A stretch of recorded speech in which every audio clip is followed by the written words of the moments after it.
ನಮಸ್ಕಾರ guys, Dhanush sports ಚಾನಲ್ಗೆ ಸ್ವಾಗತ ಸುಸ್ವಾಗತ. ನಿನ್ನೆ ನಾನು R C B team management ಯಾರನ್ನ ಪ್ಲೇಯರ್ನ ಬಿಡ್ಡಲ್ಲಿ ತೊಗೊಂಡ್ರು ಮತ್ತು ರಿಟರ್ನ್ ಆಗಿ ತೊಗೊಂಡಿದ್ರು ಅಂತ ಹೇಳಿದ್ದೆ. 6 ಜನ ಬಿಡಲ್ಲಿ ತೊಗೊಂಡಿರೋದು, 3 ಜನ ರಿಟರ್ನ್ ಪ್ಲೇಯರ್ ಆಗಿ ತೊಗೊಂಡಿರೋದು ಅಂತ ಹೇಳಿದ್ದೆ.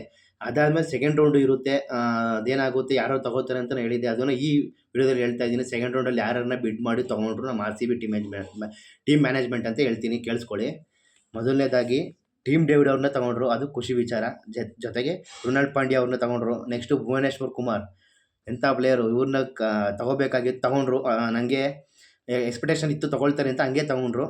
ಅದಾದಮೇಲೆ ಮೋಹಿತ್ ರಿತಾರು ಮತ್ತು ಅಭಿನಂದನ್ ಸಿಂಗು, ಅದಾದಮೇಲೆ ಲುಂಗಿ ಅಂಗಡಿ, ಸ್ವಪ್ನಿಲ್ ಸಿಂಗು. ಸ್ವಪ್ನಿಲ್ ಸಿಂಗು ನಮಗೆ ಎಷ್ಟು ಅದೃಷ್ಟ ಅಂತಂದರೆ, ಓ ಸೀಸನ್ ನೀವು ನೋಡ್ಬೋದು, 6 ಮ್ಯಾಚ್ ಇವ್ರು ಬಂದಾಗ ಸೋತೇ ಇಲ್ಲ, ಅಂಥ ಅದೃಷ್ಟದ ಪ್ಲೇಯರ್ ಇವರು. ಜೊತೆಗೆ ಮನೋಜ್ ಬಾಂಗ್ಡೆ, ಇವ್ರು ನಮ್ಮ ಕರ್ನಾಟಕದವರೇ. ಮನೋಜ್ ಅವರು ಸ್ವಸ್ತಿಕ್ ಚಿಕಾರ ಮತ್ತು ದೇವದತ್ ಪಡಿಕಲ್ಲು, ಇವ್ರು ನಮ್ಮ ಕರ್ನಾಟಕದವರೇ. ಮತ್ತು ಜಕಬ್ ಬೆತೆಲ್ಲು ಮತ್ತು ರೋಮ್ರಿಯೋ ಸಫರ್ಡು, ನೆಕ್ಸ್ಟು ತುಷಾರ, ಇವರು ಶ್ರೀಲಂಕಾದವರು. ನಾನು ನಿನ್ನೆ ತಾನೇ ಹೇಳಿದ್ದೆ ಕರ್ನಾಟಕದವ್ರನ್ನ ತೊಗೊಂಡಿಲ್ಲ, ಯಾಕೆ ಕರ್ನಾಟಕದವ್ರು ಕಂಡ್ರೆ ಆಗಲ್ವಾ ಆರ್ ಸಿ ಬಿ ಟೀಮ್ ಮ್ಯಾನೇಜ್ಮೆಂಟ್ಗೆ ಅಂತ. ಎಲ್ಲ ಅದೊಂದು ಇದಾಗಿದೆ ಅನಿಸುತ್ತೆ ಅವ್ರಿಗೆ. ನೋಡಿ, ಮನೋಜ್ ಅವ್ರನ್ನ ತೊಗೊಂಡಿದ್ದಾರೆ, ಜೊತೆಗೆ ದೇವದತ್ ಪಡಿಕಲ್ ಅವ್ರನ್ನೂ ತೊಗೊಂಡಿದ್ದಾರೆ. ಇದು ಖುಷಿಯಾದ ವಿಚಾರ. ದೇವದತ್ ಪಡಿಕಲ್ ಅವ್ರನ್ನ ತೊಗೊಂಡಿರೋದು, ಮನೋಜ್ ಅವ್ರನ್ನ ತೊಗೊಂಡಿರೋದು. ಆದರೆ ಮನೋಜ್ ಅವ್ರನ್ನ ತೊಗೊಂಡಿದ್ದಾರೆ, ಆಡಿಸ್ತಾರೆ ಅನ್ನೋದು ಡೌಟು ನನಗೆ ಯಾಕೋ. ಯಾಕೆಂದರೆ ಹೋಸಲಿನೂ ತೊಗೊಂಡಿದ್ರು, ಆಡಿಸ್ಲಿಲ್ಲ. ಈ ಸತಿ ನೋಡೋಣ ಏನಾಗುತ್ತೆ ಅಂತ. ಇಷ್ಟೊಂದು ಜನ ಪ್ಲೇಯರ್ಸ್ ಇದ್ದಾರೆ. ಈಗ ಟೀಮ್ ಹೆಂಗೆ ಕಾಣಿಸ್ತಿದೆ, ತುಂಬಾ ಬ್ಯಾಲೆನ್ಸ್ ಇದೆ ಕಾಣಿಸ್ತಾ ಇದೆ. ಸಖತ್ತಾಗಿದೆ ಟೀಮ್ ಅಂತಲೇ ಹೇಳ್ಬೋದು. ಒಂದು ಎಕ್ಸ್ಪೆಕ್ಟೇಷನ್ ಇತ್ತು, ಕೇರಳವನ್ನು ತಗೋಬೇಕಾಗಿತ್ತು ಅಂತ. ಏನು ಮಾಡೋಕ್ಕಾಗಲ್ಲ, ತಗೊಳ್ಳಿಲ್ಲ. ಆರು ಇಬ್ಬರು ಕನ್ನಡಿಗರು ಬಂದಿದ್ದಾರೆ. ಜೊತೆಗೆ ಟೀಮ್ ಮಾತ್ರ ಸಖತ್ತಾಗಿ ಕಾಣಿಸ್ತಿದೆ, ಒಳ್ಳೆ ಬ್ಯಾಲೆನ್ಸ್ ಆಗಿ, ಒಳ್ಳೆ ಸ್ಟ್ರಾಂಗ್ ಟೀಮಾಗಿ ಕಾಣಿಸ್ತಿದೆ. ಇದು ನೋಡಪ್ಪ ಹೇಳ್ಬೋದು ಆರ್ ಸಿ ಬಿ ಟೀಮ್ ಅಂತಂದರೆ, ಆ ಥರ ಕಾಣಿಸ್ತಿದೆ. ಜೊತೆಗೆ ವಿಲ್ ಜಾಕ್ಸ್ ಅವ್ರನ್ನ ತಗೊಳ್ತಾರೆ ಅಂತ ಅಂದ್ಕೊಂಡಿದ್ವಿ. ಯಾಕೆಂದರೆ ನಮ್ಮ ಟೀಮ್ ಮ್ಯಾನೇಜ್ಮೆಂಟಲ್ಲಿ ತುಂಬಾ ದುಡ್ಡು ಉಳಿಸ್ಕೊಂಡಿದ್ರು. ಎಲ್ಲೋ ಇದು ವಿಲ್ ಜಾಕ್ಸ್ ಅವ್ರಿಗೆ ತಗೊಳ್ಳೋಕ್ಕೆ ಅಂತಲೇ ಇಟ್ಕೊಂಡಿದ್ದಾರೆ ಅಂತ ಅಂದ್ಕೊಂಡ್ವಿ. ಆದರೆ ಇದು ಟೀಮ್ ಡೇವಿಡ್ ಅವ್ರನ್ನ ತಗೊಂಡ್ಮೇಲೆ ವಿಲ್ ಜಾಕ್ಸ್ ಅವ್ರ ಹೆಸರು ಬಂತು, ಅವಾಗ ತೊಗೊಳ್ಳಿಲ್ಲ. ಅದೇ ಬೇಜಾರಾಗಿದ್ದು.